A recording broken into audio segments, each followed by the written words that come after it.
Hello my dear student, कैसे हैं आप लोग। Good morning, good evening, good night.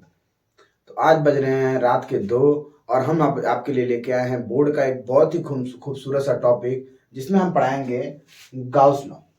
Gauss law क्या होता है? गाउस थ्योरम भी बोलते हैं इसको, गाउस लॉ भी बोलते हैं। ठीक है, तो आज इसके बारे में फुल टू डिस्कशन करेंगे।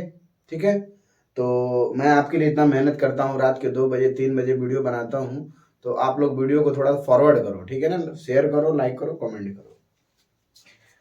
तो देखिए भाई, सबसे पहली बात, गाउस लॉ, ज्यादा वीडियो लंबा ना हो इसकी वजह से मैं डेफिनेशन पहले लिख दिया हूं।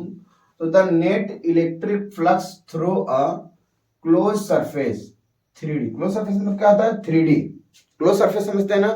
मेरा प्रीवियस का वीडियो देखेंगे, इसमें इलेक्ट्रिक फ्लक्स के बारे में बताया हूं।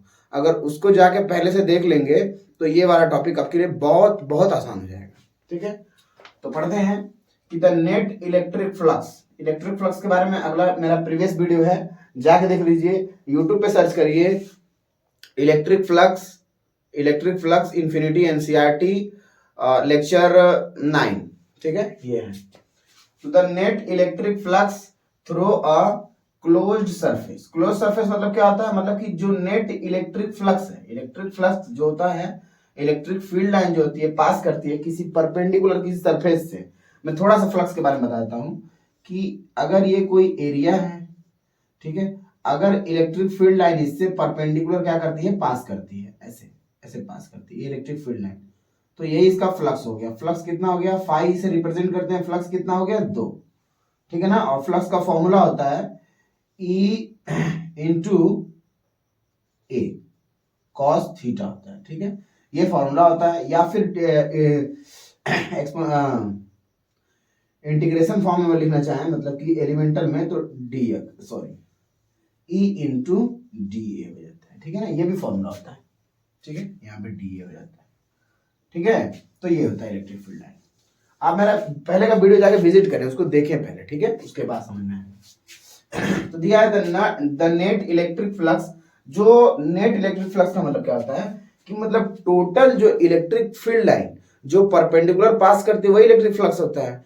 तो मतलब जितने भी टोटल के टोटल इलेक्ट्रिक फ्लक्स हैं, ठीक है ना, वो क्या कर रही है? थ्रू अ क्लोज सरफेस, वो किसी क्लोज सरफेस से पास कर रही है। क्लोज सरफेस, ओपन सरफेस क्या होता है मैं पहले वीडियो में दिखाया हूं, यहाँ पे भी दिखा दूंगा। ठीक है, तो वो क्लोज सरफेस, ये क्या है? क्लोज सरफेस, इसको क्या कर रही है? क्रॉस कर रही है। क्लोज सरफेस मतलब होता है 3D का सरफेस। जैसे कि किसी चीज का, जैसे कि मान लो मैं ये बनाता हूं, एक ये 3D है। अगर कोई गोला है, मतलब स्फीयर रहना चाहिए। मतलब कि स्फीयर कैसा? ऐसा ऐसा ऐसा ऐसा और ऐसा ऐसा। ठीक है, ऐसा होना चाहिए, तो स्फीयर होना चाहिए, मतलब बॉल, समझ रहे हैं ना, वैसा। तो सरफेस 3D इज 1 में epsilon time the net charge enclosed by surface. मतलब कि जितने भी चार्ज होने चाहिए, मतलब कि 1 में एप्सिलॉन टाइम, 1 में एप्सिलॉन नॉट। यहाँ पे हम जो बात करेंगे एप्सिलॉन नॉट लिए हैं, तो एप्सिलॉन नॉट की बात करेंगे या तो फिर एयर के लिए या फिर वैक्यूम के लिए। ठीक है, ठीक है, तो बहुत मजा आ रहा है वीडियो बनाने में आज का, बहुत अच्छा लग रहा है हमको। ठीक है, तो इसके लिए अभी फिलहाल में हम लोग अज्यूम करके चलेंगे। अज्यूम क्या लेके ही चलेंगे, कंसीडर करेंगे कि हम लोग मीडियम जो ले रहे हैं वो कैसा ले रहे हैं? वैक्यूम या फिर क्या? एयर। ठीक है, देखिए क्या होता है कि 1 में एप्सिलॉन टाइम। देखिए सबसे पहली बात कि गाउस लॉ का कोई प्रूफ नहीं है। हाँ भाई, सही बात है, गाउस लॉ का कोई प्रूफ नहीं है। गाउस लॉ, देखो भाई, लॉ होता है, लॉ का कोई प्रूफ होता नहीं है। सबसे पहली बात तो ये है, एकदम आप लोग एकदम एकदम इसको एकदम डिटेल में समझें इसको, कि जो गाउस लॉ होता है ये लॉ होता है, लॉ का कोई प्रूफ नहीं होता है। ठीक है ना, ये क्या कहते हैं गाउस अंकल? क्या कहते हैं गाउस अंकल? कहते हैं कि इलेक्ट्रिक फील्ड लाइन जो मतलब फ्लक्स है, जो भी फ्लक्स है, ठीक है ना, वो किससे गुजरना चाहिए? क्लोज सरफेस से, क्लोज्ड सरफेस। ठीक है, ये फ्लक्स को दिखाता है। ठीक है ना, जो इलेक्ट्रिक फ्लक्स रहता है वो किससे होना? क्लोज सरफेस से। अब क्लोज सरफेस से कितने टाइम? तो जो भी क्लोज सरफेस से चार्ज गुजरेगा, ठीक है ना, इलेक्ट्रिक फील्ड लाइन पास करेगी, जो भी गुजरेगा वो कितने टाइम? 1/में एप्सिलॉन नॉट टाइम। बहुत सिंपल सा फॉर्मूला है, बस यही है गॉस लॉ। समझ रहे हैं बात? मैं एक एग्जांपल दिखाऊं, या फिर इसको ये भी कह सकते हैं, एक चीज और देख लीजिए, या इसको कह सकते हैं E डॉट डी ए भी कह सकते हैं, ठीक है। ये पूरा पूरा गॉस लॉ, ये तो मैथ्स है, ये क्या है? मैथ्स है। ये क्या है? ये मैथ्स है, ये मैथ्स है। और ये क्या है? गॉस का नियम। मतलब इससे भी हम इसको ला सकते हैं, ठीक है ना। अभी ये एक खूबसूरत सा एग्जांपल देंगे और पूरा आपका एकदम जो भी कंफ्यूजन रहेगा एकदम पूरा का पूरा क्लियर करेंगे, ठीक है। चलिए, तो अगर ये आपका हो गया है तो मैं आगे चलूं, ठीक है। इसको नोट करें आप लोग, ठीक है, मिटा दें।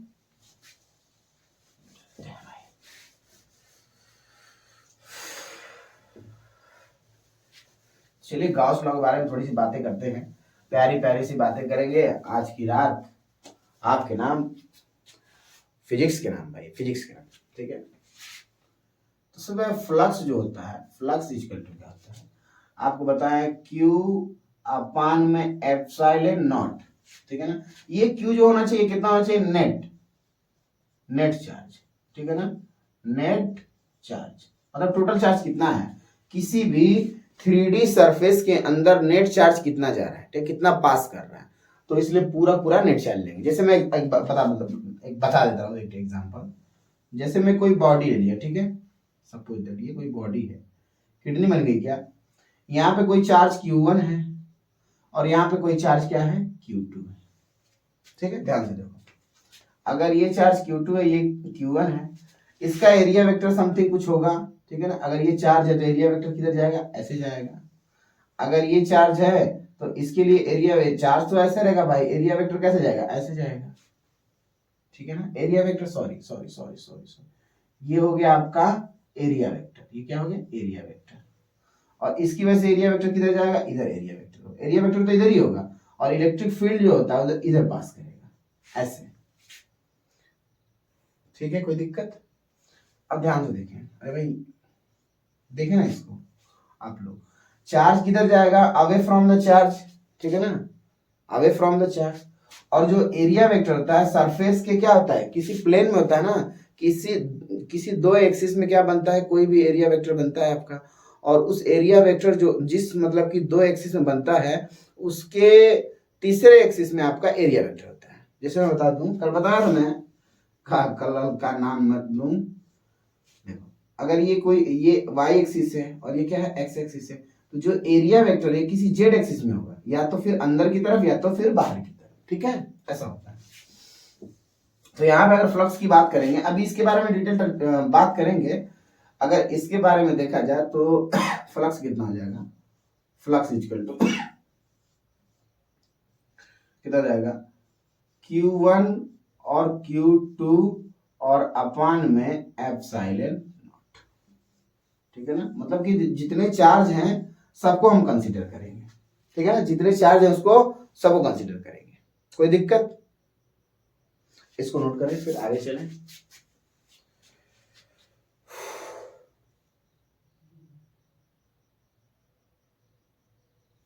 ठीक है, अच्छा, अब इसका थोड़ा सा एक मतलब एग्जामिनेशन मतलब प्रूफ दिखा दे रहे हैं, ठीक है ना। इसका मैथ्स दिखा रहे हैं, मैथ्स क्या है इसका कहता है, आप इसको लिख ले फॉर्मूले को। फॉर्मूला कितना है? 5, यहाँ पे दिख रहा है साथ बोर्ड में, मेरा बोर्ड भी तो बहुत छोटा है, और कितना आएगा? Q/में एप्सिलॉन नॉट, ठीक है। इसको मिटा दे अभी। मैथ्स इसका क्या कहता है? इसका मैथ्स क्या कहता है? मैथ्स के साथ साथ आपको प्रूफ दिखाएंगे, ठीक है ना।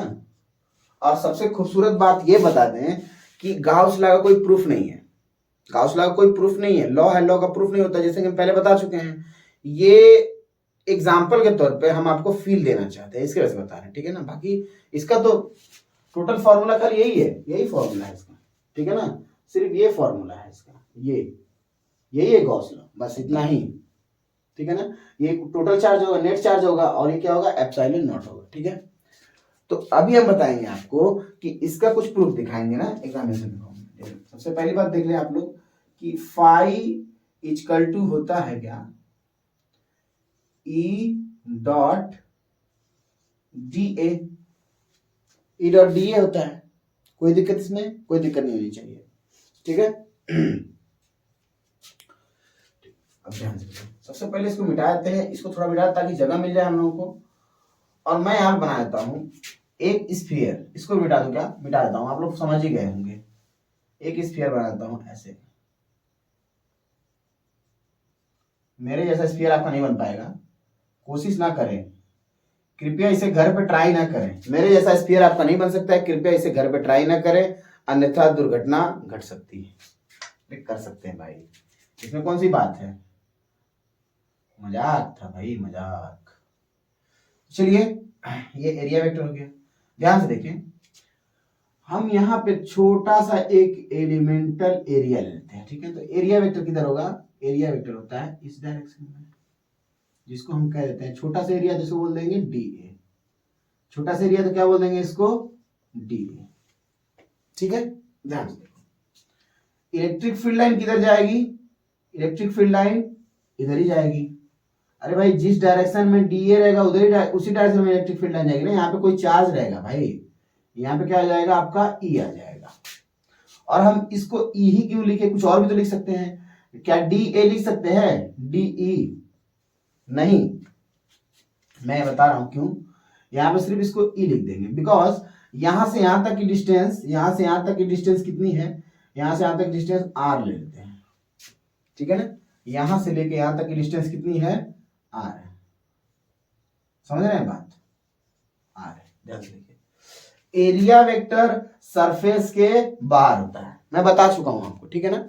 और ये जो मेरा सरफेस है ये कैसा है, ये मैं एरिया तो ले रहा हूं, लेकिन ये जो मेरा फिगर है ये कैसा है, एक सरफेस है। कैसा सरफेस है, 3D सरफेस। लिख दूं यहां पे, ये क्या है, 3 डायमेंशन सरफेस। मतलब 3D समझ रहे हैं ना आप लोग, मतलब ऐसा ऐसा, ठीक है, ऐसा, मैं गलत, सॉरी सॉरी सॉरी सॉरी, ऐसा ऐसा ऐसा ऐसा, 3D मतलब बॉल और जैसे बॉल, फुटबॉल, वॉलीबॉल, ठीक है। ध्यान से देखो यहाँ कितना हो जाएगा। अगर मैं इलेक्ट्रिक फील्ड की बात करूं तो इलेक्ट्रिक फील्ड इक्वल टू कितना आ जाएगा, आपको मालूम है के क्यू अपान में आर का स्क्वायर, ये फॉर्मूला होता है, ठीक है।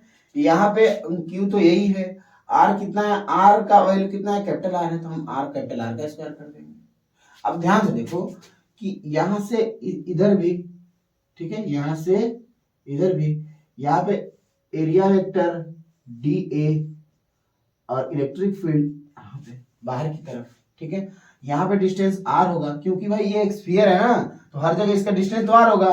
यहाँ पे एरिया वेक्टर ले लेते हैं ऐसे, अगर यहाँ पे लेना चाहते हैं जैसे कि यहाँ पे, ठीक है, यहाँ पे लेना चाहते हैं तो यहाँ पे कितना जाएगा, एरिया वेक्टर लेते हैं यहाँ पे एरिया वेक्टर किधर होगा, ऐसे, D A electric field E होगा ना भाई, बिकॉज कि आर जो डिस्टेंस है वो सब जगह कैसा कांस्टेंट है, यहाँ पे आर कांस्टेंट, यहाँ पे आर कांस्टेंट, यहाँ पे आर कांस्टेंट, ठीक है। हाँ ठीक है, कोई। अब देखो ध्यान से, ये तो हमारा इलेक्ट्रिक फील्ड हो गया। जब इलेक्ट्रिक फील्ड कैसा है, कांस्टेंट है, इलेक्ट्रिक फील्ड कैसा है, आर डिस्टेंस पे electric field are distance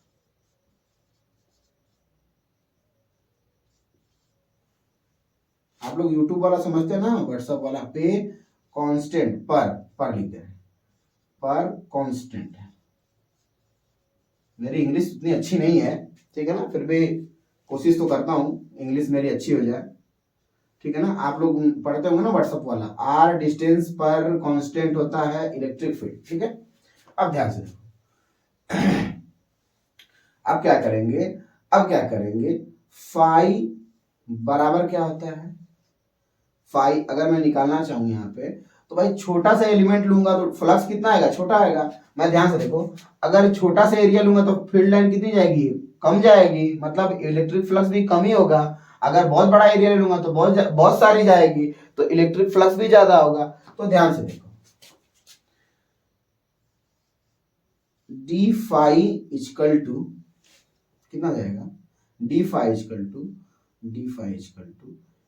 E dot d A. ठीक है, ध्यान दो, ई डॉट डी हो जाएगा, दोनों साइड का इंटीग्रेशन कर देंगे, यहाँ पे इंटीग्रेशन, यहाँ पे इंटीग्रेशन। ठीक है ना, तो हमको अगर फ्लक्स मतलब फाई नेट चाहिए, कितना फ्लक्स है हमारा टोटल, ठीक है ना, गाउस लॉ से, तो हम क्या करेंगे, इंटीग्रेशन करेंगे। ठीक है ना भाई, यहाँ पे देखो, ऐसे ऐसे देखो, ऐसे देखो, अगर मैं बोलूँ कि मतलब कि यहाँ पे छोटा सा एरिया, यहाँ पे छोटा सा एरिया, धीरे धीरे पूरे एरिया कवर करूंगा तो पूरा का पूरा एक स्फीयर मिल जाएगा हमको। तो अगर मैं बोल दूं कि पूरा का पूरा इसमें फ्लक्स कितना होगा, मतलब गाउस लॉ से फ्लक्स कितना होगा, तो मैं देखो ये प्रूफ नहीं है, एग्जाम्पल है, लाइव एग्जाम्पल। ठीक है, तो अगर हमको फाई नेट चाहिए तो हमको क्या करना पड़ेगा, फाई को इंटीग्रेशन करना पड़ेगा डी फाई का। ठीक है ना, और डी फाई की वैल्यू कितनी है, डी फाई की वैल्यू है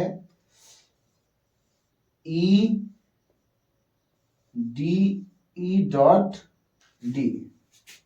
ठीक है, तो फाई नेट इक्वल टू कितना हो जाएगा, इंटीग्रेशन कर देंगे तो आपका इसका इंटीग्रेशन कितना हो जाएगा, फाई हो जाएगा, होगा ना भाई, वही फाई नेट। अरे भाई इसका इंटीग्रेशन कितना हो जाएगा, फाई हो जाएगा, फाई इक्वल टू कितना हो जाएगा, अरे छोटे छोटे फ्लक्स सबको फ्लक्स को मिलाएंगे तो पूरा पूरा बड़ा फ्लक्स बनेगा ना, तो उसको फाई बोलते हैं।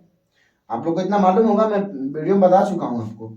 और ये कितना हो जाएगा, देखो ये क्लोज, ये क्या बताता है, क्लोज सरफेस, क्लोज्ड। ठीक है, और ई मतलब इलेक्ट्रिक फील्ड कैसा है, कांस्टेंट, तो इलेक्ट्रिक फील्ड क्या रहेगा, बाहर रहेगा। ध्यान से देखो, अब यहाँ पे एक चीज और दिखा देता हूं, ई अभी रहने दो, क्या इलेक्ट्रिक फील्ड कांस्टेंट है, या फिर लिखिए दो, चलो छोड़ो, एक लाइन इंटीग्रेशन नहीं करेंगे, ई, ठीक है, या फिर मैं कैसे कर दूं, यहीं पे करता हूँ, यहीं पे, ठीक है, 3D सरफेस। ठीक है, ध्यान से देखो, इसको मैं लिख सकता हूं integration of flux E d A cos theta. ठीक है ना, ये हो सकता है। अरे भाई डॉट को किससे रिप्लेस करते हैं, कॉस थीटा से, इतना कंफ्यूज मत हो। ठीक है ना, डॉट को रिप्लेस करते हैं किससे, कॉस थीटा से। अब ध्यान से देखो, फाई इक्वल टू कितना आ जाएगा, ई क्या है, कांस्टेंट है, और एरिया कितना हो जाएगा, डी। ध्यान से देखो, छोटा सा एरिया ये लेंगे, छोटा सा एरिया ये लेंगे, छोटा सा एरिया यहाँ पे लेंगे, सब जगह एरिया लेंगे, यहाँ पे एक एरिया ले लेंगे, डिस्टेंस तो वही रहेगी आर। ठीक है ना, डिस्टेंस कैसी रहेगी, कांस्टेंट रहेगी हर जगह, ये आर, यहाँ पे छोटा सा एरिया, इसका एरिया की वजह से एरिया वेक्टर किधर आ जाएगा, डी ए, बाहर की तरफ, आउटसाइड डी ए। ठीक है, यहां पे अगर लेना है, यहां पे यहां से कैसा आ जाएगा, डी ए बाहर की तरफ, और ये क्या हो जाएगा, इलेक्ट्रिक फील्ड। ठीक है, अगर सारे एरिया को, छोटे छोटे एरिया को लेता जाऊं, अगर मैं यहां से भी ले लूं तो ये कितना हो जाएगा, बाहर की तरफ डी ए। ठीक है, और इलेक्ट्रिक फील्ड इधर हो जाएगा, इधर ही हो जाएगा। ठीक है ना, अगर सारे एरिया कवर करूं तो पूरा पूरा स्फीयर कंप्लीट हो जाएगा, पूरा पूरा स्फीयर कंप्लीट हो जाएगा ना भाई, डी ए, और ये कितना हो जाएगा, ई। ठीक है ना, सारे कंप्लीट कर दूंगा तो कितना हो जाएगा, पूरा का पूरा सरफेस का एरिया कंप्लीट हो जाएगा। तो मैं बता सकता हूं आपको कि पूरा का पूरा एरिया कंप्लीट हो, तो इसको क्या कह सकते हैं, इसको कह सकते हैं ई, और डी ए क्या होता है, ए हो जाता है। ठीक है ना, और यहाँ पे कॉस थीटा की वैल्यू, सबसे इंपॉर्टेंट बात, कॉस कितना है भाई, कॉस 0 डिग्री है। ध्यान से देखो, इलेक्ट्रिक फील्ड लाइन उसी डायरेक्शन में जिधर क्या है, एरिया का डायरेक्शन है, तो थीटा इसका कितना है, 0 जाएगा। देखो भाई, इलेक्ट्रिक फील्ड उधर ही है जिधर क्या है, एरिया है। ठीक है ना, तो थीटा इक्वल टू 0। अब देखो भाई कितना हो जाएगा, ई और डी ए कितना हो जाएगा, cos 0 का वैल्यू 1 होता है, डी ए कितना हो जाएगा, ए हो जाएगा, cos 0 की वैल्यू 1 होती है, और यहाँ बचेगा आपका फाई। अब ध्यान देखो, ई एरिया कितना, एरिया, इलेक्ट्रिक फील्ड कितना है, इलेक्ट्रिक फील्ड है के का मतलब क्या होता है, 1/4 पाई एप्सिलॉन नॉट, और एरिया कितना होता है, ध्यान से देखो, एरिया कितना होता है, और यहाँ सॉरी मेरे से गलती हो गई, इलेक्ट्रिक फील्ड इक्वल टू के की वैल्यू होती है 1/4 पाई एप्सिलॉन नॉट। ठीक है, और देखो क्यू अपान में आर का स्क्वायर, कैपिटल आर है तो कैपिटल आर लिख देंगे यहाँ पे, कोई दिक्कत? ठीक। एरिया कितना होगा? तो एरिया होगा इंटू 4 पाई आर का स्क्वायर, ठीक है, 4 पाई आर का स्क्वायर हो जाएगा। आर स्क्वायर से आर स्क्वायर मर जाएगा, 4 पाई से 4 पाई मर जाएगा, और आपका बच जाएगा फाई इक्वल टू क्यू अपान में एप्सिलॉन नॉट, ठीक है ना। तो ये मैथ्स है, एग्जांपल है, ठीक है ना, ये रियल का प्रूफ नहीं है, रियली में सिर्फ आपका इतना ही है, इतना, ठीक है ना। तो इसको आप नोट करें, फिर आगे चलें।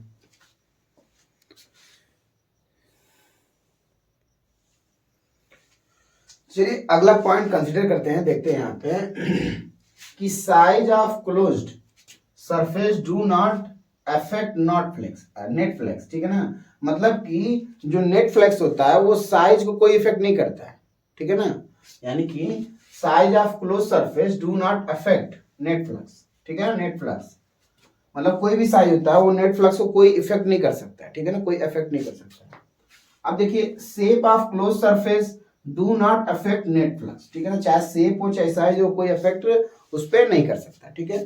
सबसे पहली बात मैं बता दूं इसमें क्यों नहीं करता है, कि जो भी इसमें चार्ज होता है, ठीक है ना, अरे फ्लक्स होता है, सॉरी जो चार्ज होता है, ठीक है ना, जो चार्ज होता है वो जो होता है, जिस चार्ज का जो फ्लक्स होता है, सॉरी फ्लक्स जो होता है किसकी वजह से होता है? चार्ज की वजह से।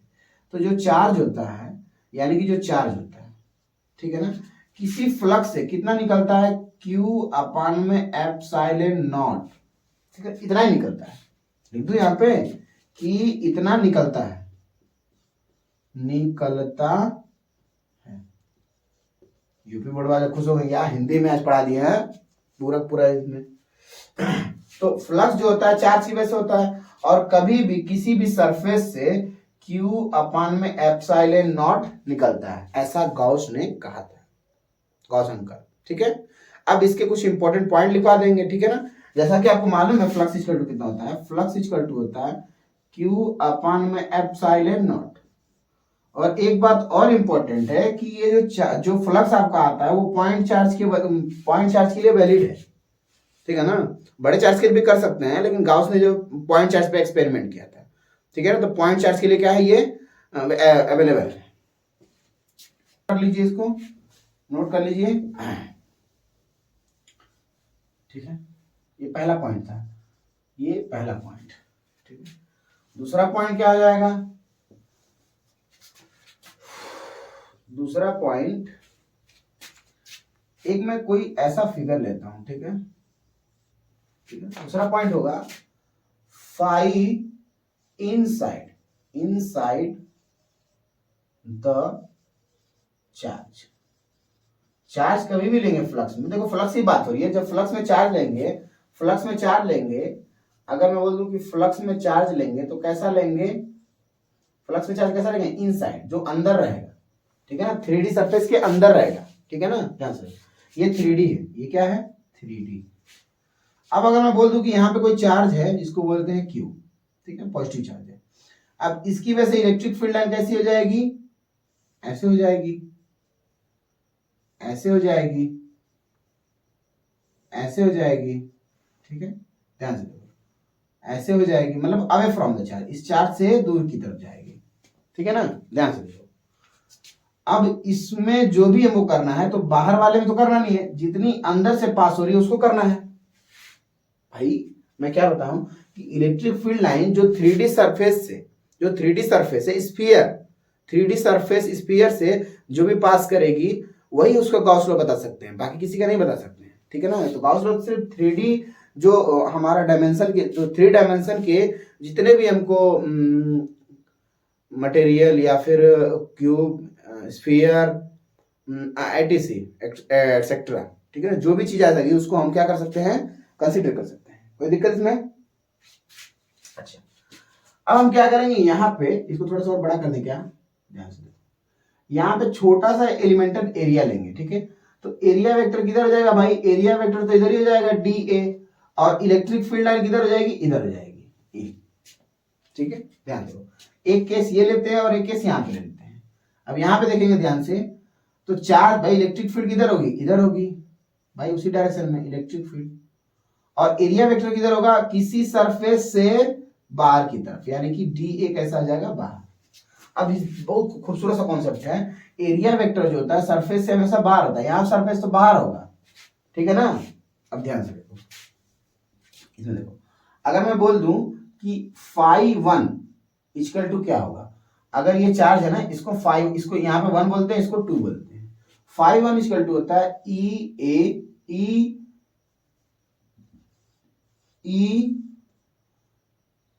डी ए कॉस थीटा, ठीक है। तो phi1 इक्वल टू क्या हो जाएगा, ध्यान से, ई तो कांस्टेंट रहता है और डी ए कितना होता है, ए हो जाता है। आप मालूम है, छोटा सा एलिमेंट लेंगे, बड़ा बड़ा करते करते क्या होता है, पूरा कंप्लीट कर लेंगे, या आप डी ए ही ले लीजिए, कोई दिक्कत नहीं है, ठीक है ना। यहाँ देखो, इलेक्ट्रिक फील्ड कांस्टेंट बाहर हो जाएगा, और ये हो जाएगा डी ए, और ये कॉस थीटा कॉस 0 डिग्री हो जाएगा। ध्यान से देखो, ये इलेक्ट्रिक फील्ड लाइन उसी डायरेक्शन में जिधर क्या है, एरिया वेक्टर है, तो थीटा इक्वल टू 0 जाएगा ना। तो यहाँ पे phi1 की वैल्यू कितनी आ गई, पॉजिटिव आ गई। इसको हम कह सकते हैं ई डी एलिमेंट पूरा कवर करेंगे तो क्या हो जाएगा, ए हो जाएगा, और ये cos 0 का वैल्यू कितनी होती है, 1 होती है। ये कैसा हो गया, पॉजिटिव, ये कैसा हो गया, पॉजिटिव। ध्यान से देखो, और यहाँ पे phi2 की बात करते हैं, मतलब इस चार्ज की वजह से इधर की इंटीग्रेशन ऑफ, आप इसको बना देंगे, ठीक है ना, ई डी ए और कॉस थीटा। अब ध्यान से देखो कि phi2 equal to electric field constant, और इसको हम कर देंगे बाहर, और डी ए अगर क्या करें, इंटीग्रेशन कर देंगे तो क्या बन जाएगा, डायरेक्ट लिख दूं क्या, ए, यहां समझ में आ गया होगा ना, डी ए का इंटीग्रेशन करूंगा, पूरे सरफेस को लूंगा तो क्या हो जाएगा, ए हो जाएगा। अब ध्यान से देखो, कॉस थीटा की वैल्यू कितनी हो जाएगी, अगर यहाँ पे एरिया को लूंगा तो एरिया किधर है, इलेक्ट्रिक फील्ड लाइन से कैसा है, अपोजिट है, ठीक है ना। ऐसे कर देता हूँ डी ए, ठीक है, और कितना हो जाएगा, cos 180 डिग्री। देखो, इलेक्ट्रिक फील्ड लाइन इधर की जा रही है, और जो होता है कि आपके एरिया वेक्टर किधर है, बाहर की तरफ, ऐसे, तो दोनों के बीच में एंगल कितना है, थीटा इक्वल टू 180 डिग्री। तो यहाँ पे कितना हो जाएगा, phi2 कैसा हो जाएगा भाई, phi2 equal to E d A, ठीक है ना, और ये कैसा हो जाएगा, निगेटिव, माइनस निगेटिव। ये बहुत खूबसूरत चीज है, इसको आप समझ लेंगे तो सवाल लगाने में बहुत ही आपको हेल्पफुल होगा, नोट करें।